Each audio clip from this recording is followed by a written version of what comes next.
et puis, à la fin, quand on partait, c'est là la petite soeur vient vers moi, elle me dit que tu sais qu'on a fait un sacrifice. Pardon, la grande, si tu as quelque chose. Parce que demain, il va aussi. Même le fond, la petite cachette qu'il avait là, il a sorti. Donc, si tu as quelque chose, glisse-moi ça comme ça, je vais lui remettre ça pour ces petits maisons comme la pâte, les petites choses là qui s'achètent souvent. Et sur le côté, j'ai glissé. Donc, ça veut dire que le monsieur a sacrifié, il a saigné, il a dépensé jusqu'au dernier qui était caché.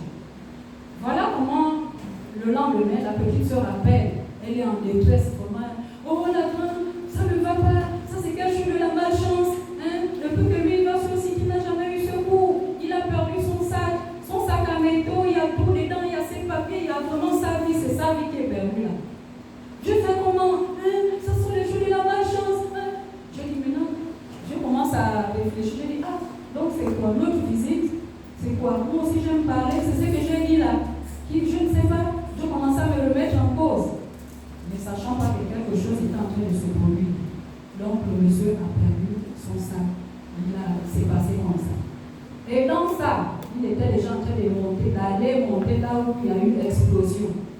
C'est ce sac et la petite soeur traite des malchances qui a sauvé ce monsieur.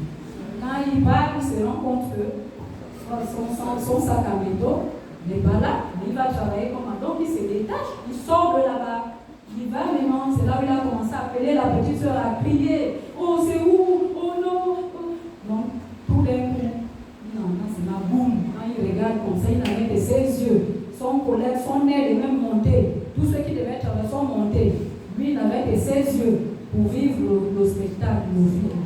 Vraiment, vraiment, vraiment. C'est là où il a prié, il a dit, ah, mon Dieu, je ne sais pas. Vraiment, je ne sais pas. Donc, voyons un peu. Et là, je vais ressortir quoi? La puissance du sacrifice. La puissance du sacrifice. Il a sacrifié. Il a sacrifié. La prière qu'on a faite dans sa maison a parlé. Notre présence a parlé. Parce que lui, c'est un bouddhiste. Il ne croit pas à ce que Dieu fait. Donc, nous, quand on arrive, on prend autorité. La Bible dit quoi? Là où tu fouleras la plante de tes pieds, tu prends les lieux en possession. Nous, on a pris en possession cette famille. Nous, je parlais même que quand tu viens, si tu te fais connaître, même ta famille te protège, on te couvre. Quand tu as un souci, on t'assiste. Et ça, c'est fait spirituellement. Dieu a agréé parce que le monsieur a vraiment sacrifié. Je ne sais pas, nous on fait souvent, même toute une année, on ne fait pas un repas dans nos maisons. Ou à l'église, on peut venir, ça veut beaucoup enseigner. Un dimanche comme ça, là, quelqu'un peut dire, ah maman, toi qui fais tes beignets là, donne à tout le monde, aux enfants, en tout cas, je vais payer. Tout ça sont les sacrifices.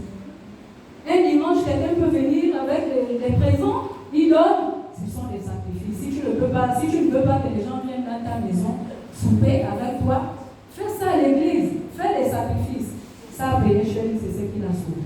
Donc je rends grâce à Dieu pour ce premier témoignage. Et son nom soit glorifié à jamais.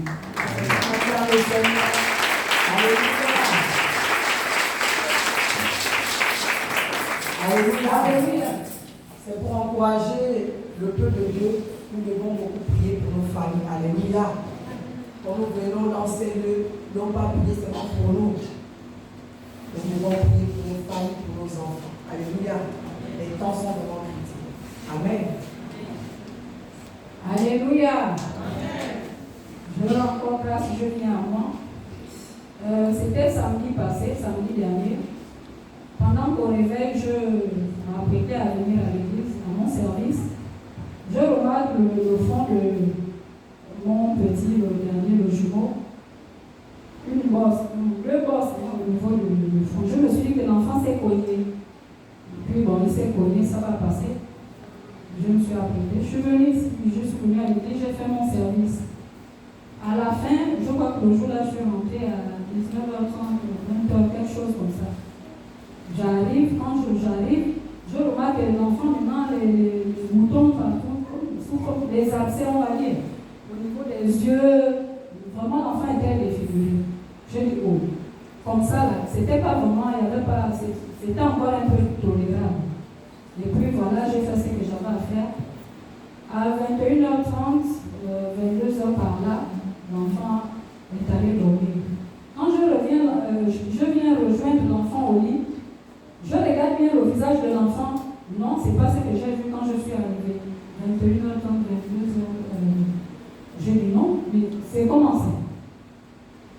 suis assise sur le lit, j'ai regardé l'enfant. Et là, je cherche quoi faire. Est-ce qu'à l'heure là, je peux encore aller à l'hôpital, 21h, presque 22h, quel hôpital je vais aller où? Bon, même s'il faut aller chez la soeur, l'une des soeurs qui travaille à l'hôpital la nuit. À 21h, les braqueurs et tout ça, presque 22h. J'ai dit non, là-bas c'est loin. Et là, je vais parler au Dieu de notre Père. Je vais m'adresser au Dieu de notre Père. Je lui ai dit, c'est là où je suis bien aimé, j'ai compris la puissance de la parole.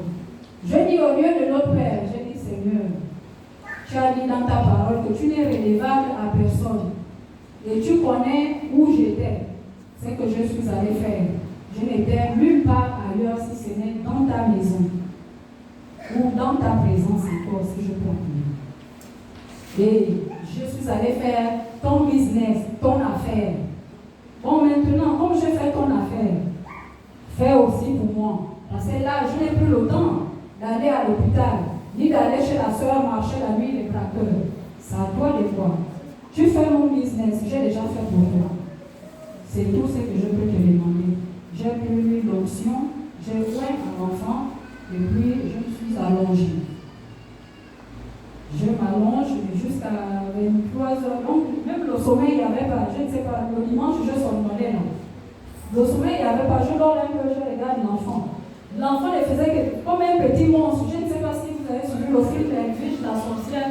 Le menton est long, les yeux longs, tout était devenu bizarre, comme un petit monstre derrière moi. Je regarde, je dis non.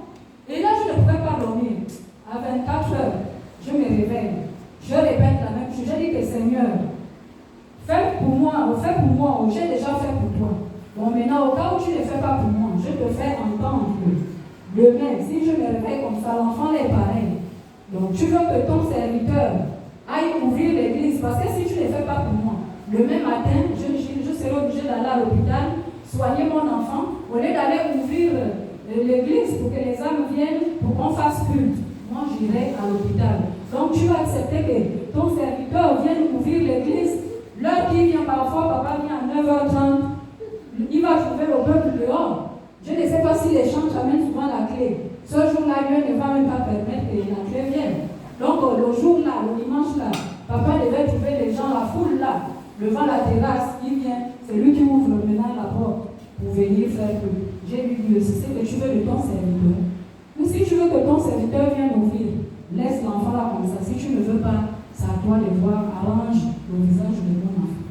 C'est tout ce que je t'ai demandé. Point barre, j'ai dormi, mais je faisais 1 heure, je guette un peu, 2 heures, je guette, à 3 heures, il m'a fait endormir, j'ai dormi.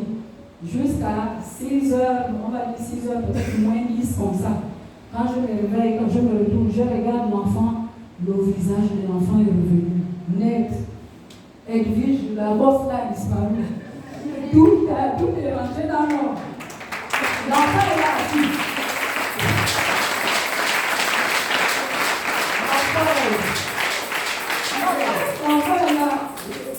L'enfant est là. Donc quand je regarde, depuis le dimanche là, il y a eu la pluie. Vraiment, il y avait le vent qui soufflait, l'orage. Mais il m'a aussi mis à l'épreuve, il a dit, je vais voir aussi ta foi. Tu as dit, j'ai fait ton business, j'ai fait. L'enfant est là-bas. Donc du coup, je me réveille, quand j'ai vu ça, je dis, oh, c'est vrai qu'il a dit dans sa parole, dans Jean, au commencement était la parole était avec Dieu. Elle était au commencement avec ce Dieu, et rien de ce qui a été fait n'a été fait sans cette parole. Alléluia! Oh. Alléluia!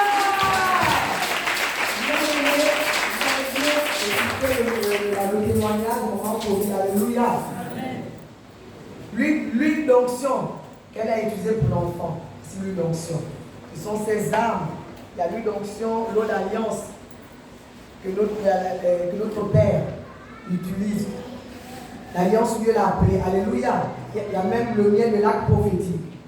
Donc, bien aimé, je t'encourage à ne pas manquer avec l'eau d'alliance, l'huile d'onction. Alléluia. Dès que tu as une situation, prends avec la foi l'huile d'onction frotte, il y aura la guérison palpable. Utilise l'eau d'alliance, la guérison palpable. Alléluia. Et ces armes prophétiques, nous les prenons à l'autel avec une offrande. Alléluia. Que le Seigneur nous bénisse. Alléluia. Et là, il y a une moralité. Il y a une moralité. Le Seigneur veut nous enseigner. On dit dans sa parole que quand il appelle, il équipe, il élève, il transforme, il fait roi. Mais il a fait son serviteur roi.